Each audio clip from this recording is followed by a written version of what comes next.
Sussex openers Ed Joyce and Chris Nash were just batting their side into a very strong position when the dark clouds arrived over New Road to rather put back their ambitions on the third day of their LV County Championship match in Worcester. The home side resumed their first innings on 231 for 7, 84 runs behind their opponents, and they lost Ben Scott in the first half an hour of day 3, leg before to James Anyon for 5.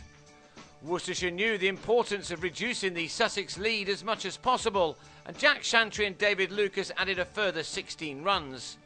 An outstanding piece of fielding at short leg by Nash, having a great game, then led to the run out of Lucas for 8.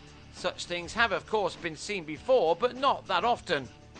Worcestershire were all out for 259, with Monty Panesar taking his third wicket, Richard Jones clubbing him out to long on, and that gave Sussex a first innings advantage of 56. There was still enough time in this game, 5 and a bit sessions, for Sussex to make the most of that, especially against a side which for the past 2 seasons have sometimes wobbled in the latter stages of matches, including the one last week when they nearly lost to Surrey in spite of enforcing the follow-on. In Sussex's first innings, Nash dominated a 57-run opening partnership, but on this occasion Joyce played an equal part.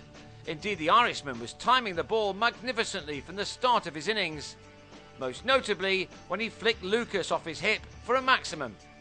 By lunch, the lead was into 3 figures, and now Nash and Joyce look to press on.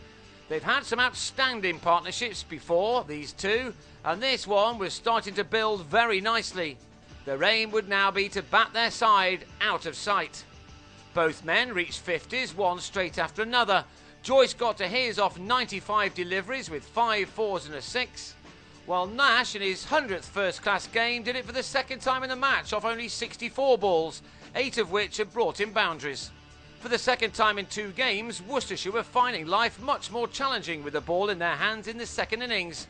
As much as anything, they now needed to stem the flow of runs, but with Joyce and Nash now seeing the ball clearly and matching each other shot for shot, that was not going to be easy for them.